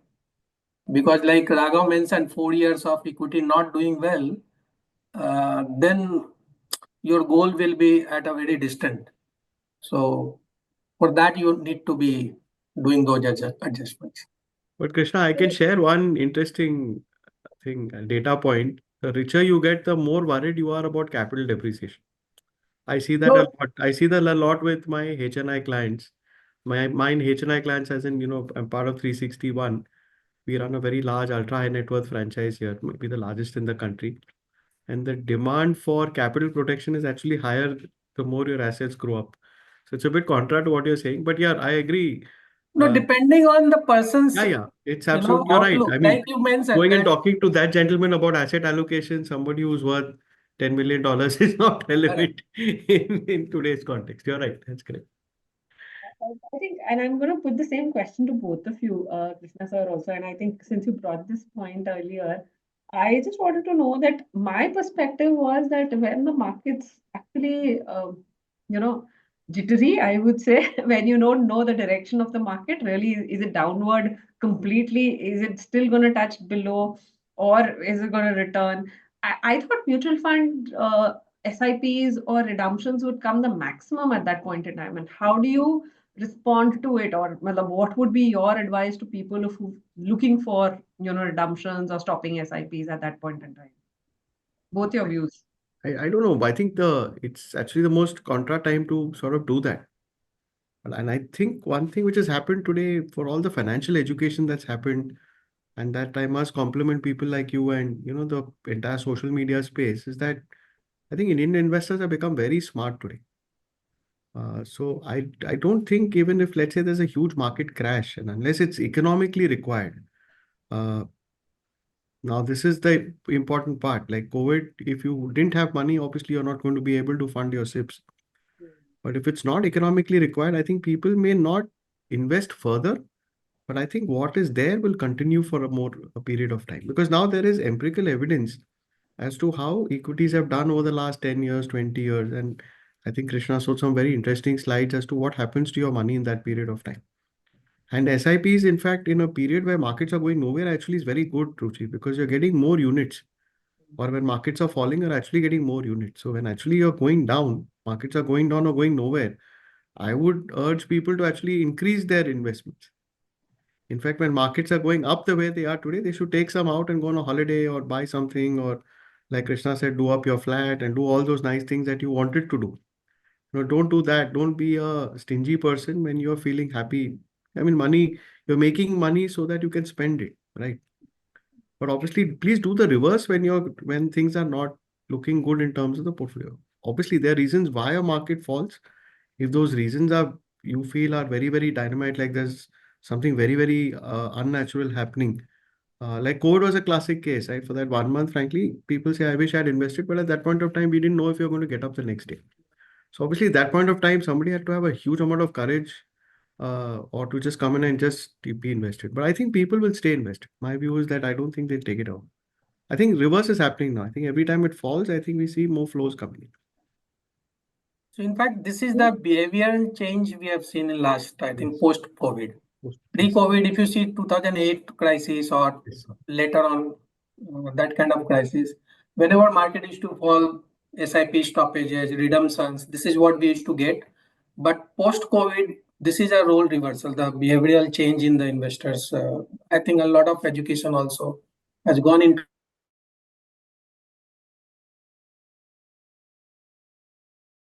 So even the ETFs, I think, whenever market Last month, goes, I can it share gets a some lot of. data, Krishna, because the mutual fund numbers came yesterday. So as you all know, October was a poor month for equity markets. I mean, indices were down more than 6-7%. In some cases, in some sectors, down more than 10%.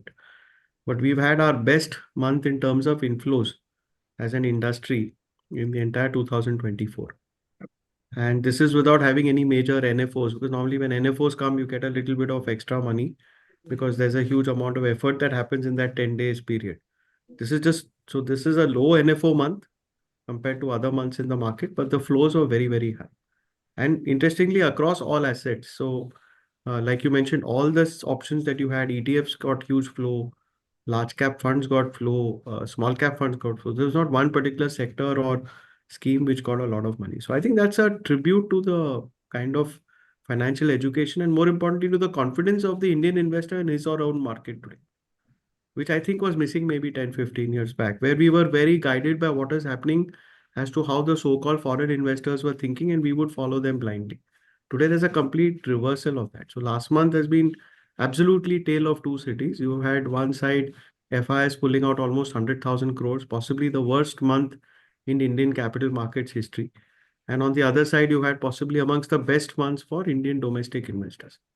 So it's very interesting, of course. And typically, like I completely agree with you, Krishna, because ultimately what we can only control as investors is the time and how much money we are putting in. So I think that's those two things. I think the Indian investors clearly voting with his or her feet right now. I think that the information and knowledge around mutual fund, or I would say, as I think Krishna said, Krishna sir's presentation said, the mutual fund Sai Hai campaign by Amphi was really like a hit, a masterstroke, I would say, which really helped people kind of come in and do it. And I think other things were also about the regulations that have come around it, Absolutely. the transparency around things has also helped people really understand mutual funds. Earlier we would have our elders only talking more about fixed deposits only, and always saying that, the caveat that always comes with mutual fund, that it is a market linked product, so be careful.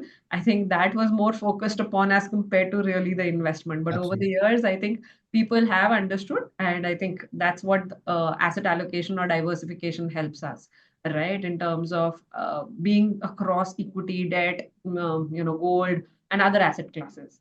True. Just curious, there's one question. Let me take that question, and I think I'll hold my curiosities back a bit for that. There's a question, Raghav, so for you that, how do you, I know that you did show an example and a thing, but there's another question, similar question which has come up, which is saying, how do you do rebalancing in a mutual fund? Like, if you could just give us a quick example and explain that, that would really be nice. No, so let's say, let's take, like I said, my old 30-30-30 example. Mm-hmm. And these are the three big asset classes that Indian like to own, right? If you go and look at it, and I'm not putting real estate into it because it's very difficult to balance real estate. You can't decide to spin it off. As I said, it takes time and effort to do it. These three are very easy to do because they are much more liquid. So hypothetically, you have 33, 33, 33. Nothing happens to two assets. or let's say debt goes at 7-8%, which is the normal return of a fixed income instrument in today's market. Gold is say gone up by 20%, equities goes up by 50%. But you want to maintain the same level of asset allocation, then obviously you have to deconstruct that portfolio and put 33, 33, 33 back. So your 33 in equity say has gone to 50. You have to be 33% of your expanded portfolio. So to maintain that list, you will have to keep shifting assets again between equity, between gold and debt. Vice versa is very difficult, and I think this is where I think you must do it, because it's very easy to do it when you're making money. When you're losing money, you have to top up. So let's say you have a year where you decided 33, 33, 33, and equities go down by 20%. So your 33 actually is now 25, right? 25 or 26. You will have to find 7 rupees from somewhere and put it back here. Now, fortunately, like I showed you in one of the slides, equity and debt and gold move quite opposite. So the chances are that if your equities are down, your debt has done better, your gold has done better. So you take some money out of that and put it into equities. Now that's a tough one. I mean, it's very easy for me to say this on a Tuesday evening at 5 o'clock, but to do it is very, very difficult, which is where ideally you should have a partner to try and help you to nudge that process along. And you should try and do this once a year. Please don't look at it like, I completely agree with Krishna. No point looking at your portfolio every day. No point doing this profit booking, loss booking nonsense that people talk about. If you really don't need the money, let it be. Treat equity as a family jewel. If you're in a great portfolio, it will give you fabulous returns or the longer you keep it. And there are enough of success stories now in India, especially over the last 20, 25 years. So we've become a really world-class stock market and a lot of our industries are really world-class today. So why jump out of it just to do? But at the same time, don't become a miser. If you've made some money, please take some out, spend it, enjoy the money. It's for you to do, basically. Sir, a question for you. You talked about goals, right? So there's a participant is asking that sometimes it's really very difficult to understand the future value of a goal, right? So if today I want to buy a house, maybe as a goal, as an example, today it may be 1 CR, but by the time I save it for the next 3 years, 4 years, I'm not sure how that 1 CR may go forward, in terms of that. So how do you really, calculate? Or what should we do? Should we take it basis? No, there's a financial calculator. I think Krishna's company, for example, has a financial calculator on. It's very common. I mean, you go to Amphi website today, forget anybody else. It There's a might whole not match the actual price actual because price, but nobody it knows the real knows estate, how it will work, but you'll have a rough what idea. about you can Yeah. do? Okay. So basically, the tools that are available are good enough. Yeah, And there are some fabulous calculators available. Yes. It's all on Excel, so very easy for us chartered accountants to do. Numbers come naturally to us. And then, like Krishna said, it's obviously difficult to pinpoint an exact number. But you would have some idea, especially, for example, if you're buying a house. Now, the interesting thing is what's really not gone up in the last 5-10 years has been transportation. What's really gone up is education and hospitalization, and obviously real estate, depending on where you stay, right? Or where but you the want to stay. calculators that you're using are based on some percentage of returns which there. No, that number you can put in, Ruchi. Okay. That number you can project. So you can say, for example, like if I were to do a goal-based calculator, I know equity has given roughly about 15% in the last 20 years. It's a fabulous return, but I will not take 15. I would, for example, take a slightly lower number 12%. because now the market is really large, and to expect it to grow 15% for the next 20 years, I think is being a bit, maybe you're stretching it. So I would say maybe 11, 12%. But inflation has actually come off a bit. Maybe 15, 20 years back, inflation used to be double digits. Today, I think you can safely take inflation as 5, 6%. Now, then you marry whatever else you want around it. And I think what has trapped people a bit, and I think one needs to be careful about that. So, very important goal that you should put, which is not a goal actually, I think it's a very important tool, is get your health insurance right. I think that's critical because medical costs have really gone out of control. And number two, try and keep some amount of money as your sort of go away money, like an emergency cash pile.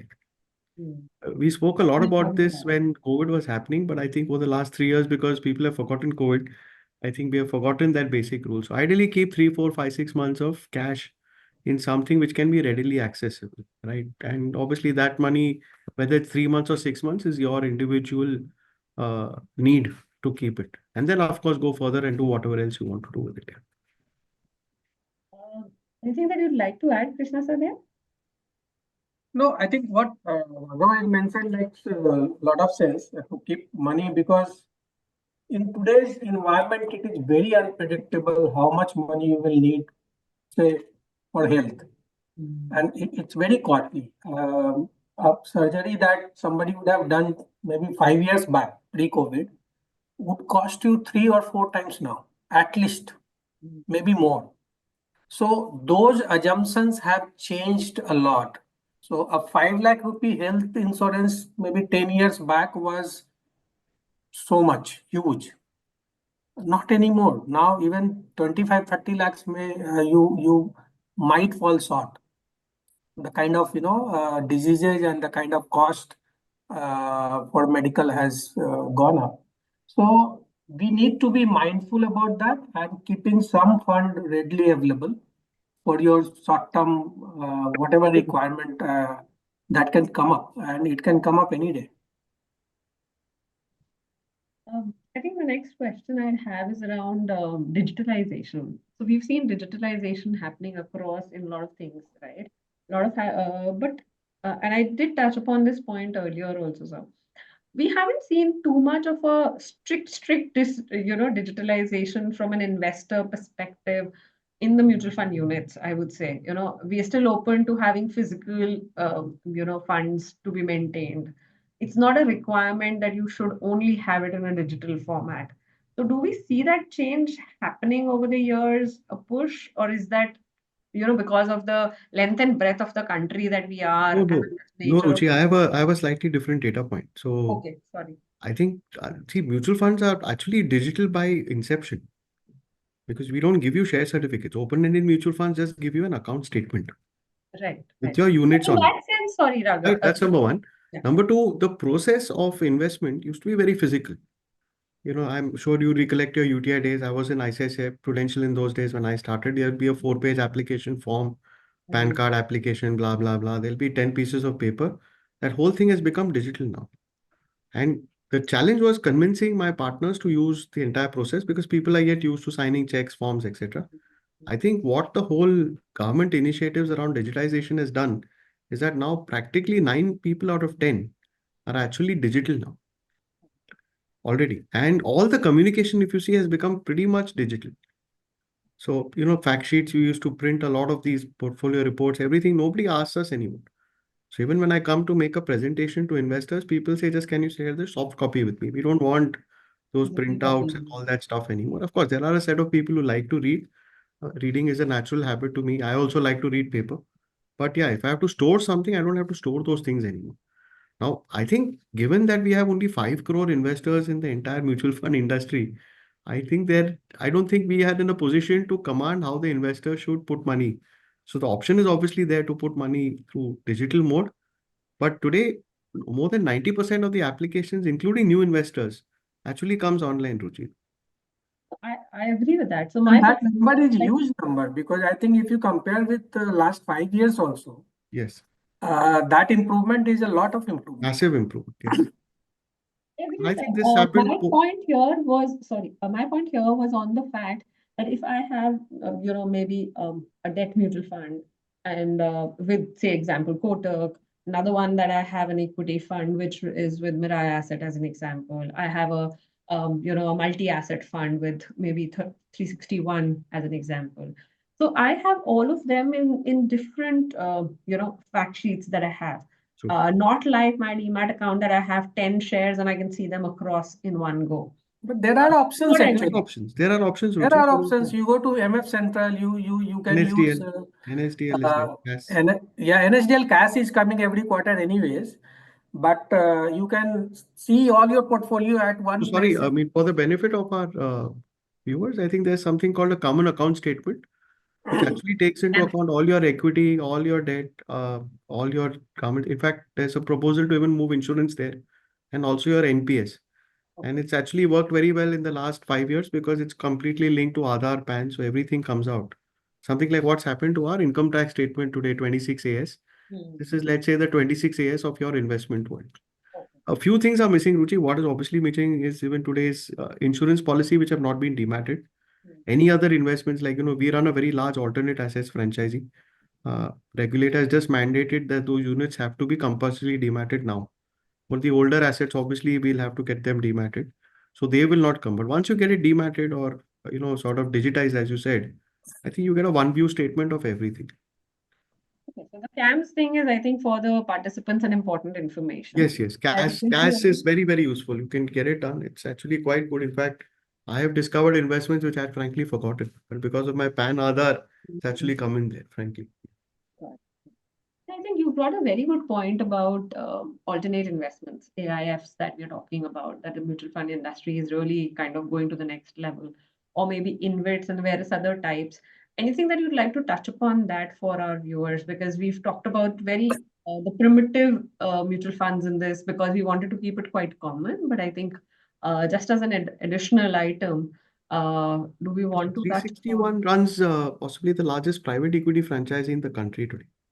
Okay. And there is a fair amount of investor interest in unlisted equity shares. How does that happen? Obviously, people are willing to take slightly higher levels of risk Okay. because obviously these are unlisted, unquoted. They take a little limited amount of time to gestate out. But we have seen, like in the last 10 years, I mean, just to give you a sense, big companies getting listed tomorrow, which is Swiggy. No, Swiggy didn't exist 15 years back. And today, I don't know what their market cap will be tomorrow. Let's see. But these are a classic example of a company which didn't exist and now they are there. Stockbroking has so many of them today, and financial services. They are, and more interestingly, India has this fabulous ecosystem which allows us to do it. I think Dheeraj runs a committee around it. So a startup committee, which and it's so the level of entrepreneurship in India, Ruchi, is very, very high. It has always been high. I think maybe earlier we were not able to capitalize on it because we were a capital starved country. Today, there are investors who are willing to give you capital. They understand it's high risk, high return. The only thing here is that, yes, it's better to do it through like what we used to say when we started mutual funds that, yes, if you want to, you must invest in equity because equity does give you inflation beating returns over a longer period of time. If you do it yourself, great. But if you don't know how to do it through a mutual fund. Just leave it to the experts and more importantly, leave it to diversification. The same principle applies in alternate investment funds. So there are AIFs available. CAT2 is unlisted. CAT2 is partly listed, partly unlisted. There's a whole suite of stuff. It's a very large industry, by the way. It's almost close to 8 lakh crores in terms of investments. You have all kinds of investors here. Real assets. You can buy real estate, commercial estate, InvITs, REITs, private equity, private debt, now infrastructure. So government is really opening up on this sector. Taxation used to be a little complicated. Now it's much, much clearer after the new budget. So that makes it much easier. And I think with this whole DMAT process, it'll make it much easier for accounting and also for people to sort of figure out what they're doing. But yes, my view is it has to be a part of your portfolio, especially for affluent investors. And obviously that how much it should be, whether it should be 5%, 10%, depends on your risk reward and how much you need or don't need money.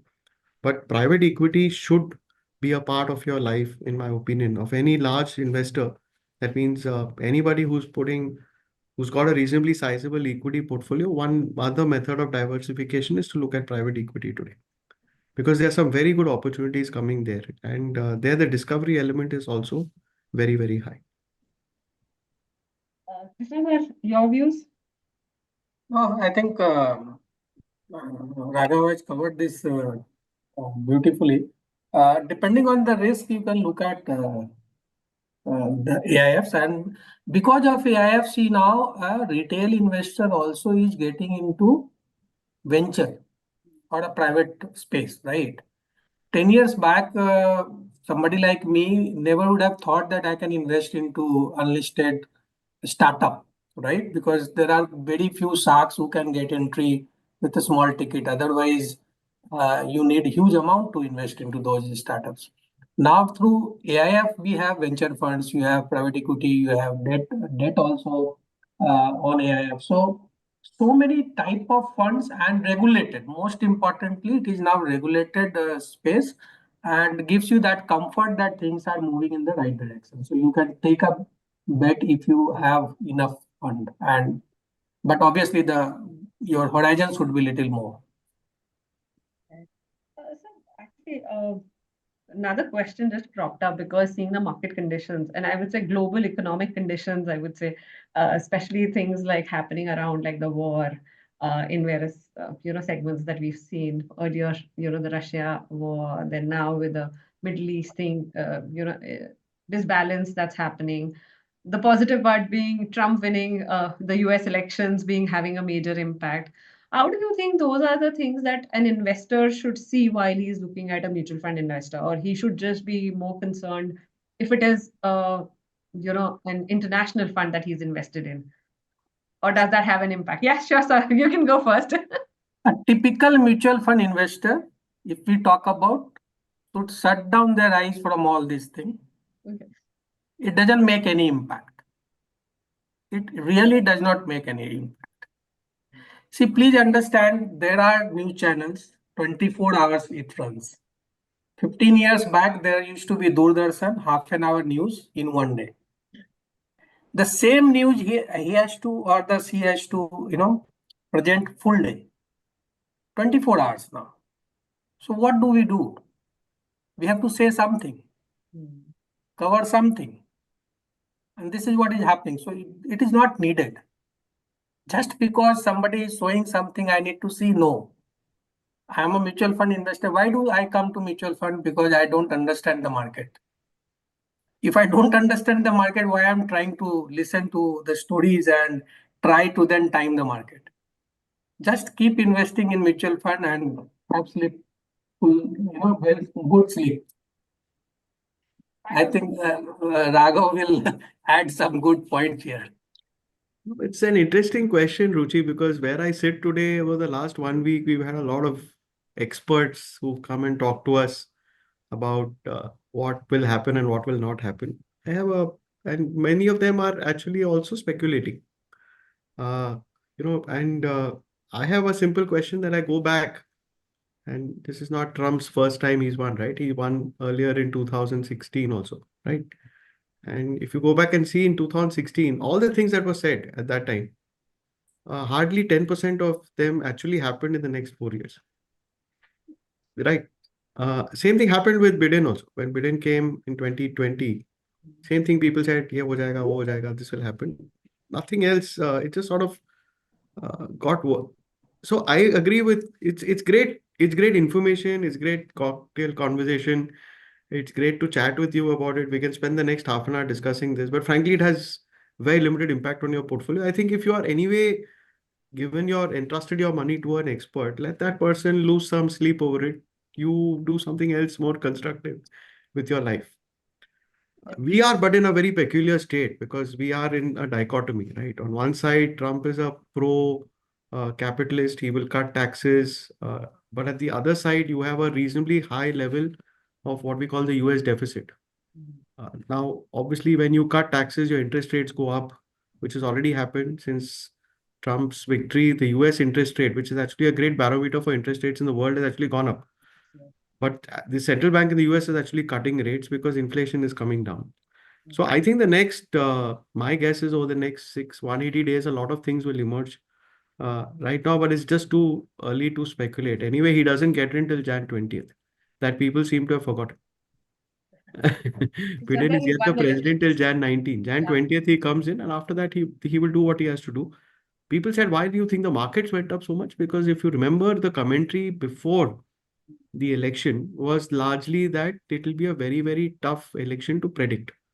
And it was going to be very tight. So most of the world, including me, was braced for some level of volatility around the results. That if one person had not got a result properly, you could have had some dispute, some legal cases, etc., etc. Now, why does it concern us? Frankly, if you ask an American, they're not bothered about India or anybody else. They're bothered about themselves.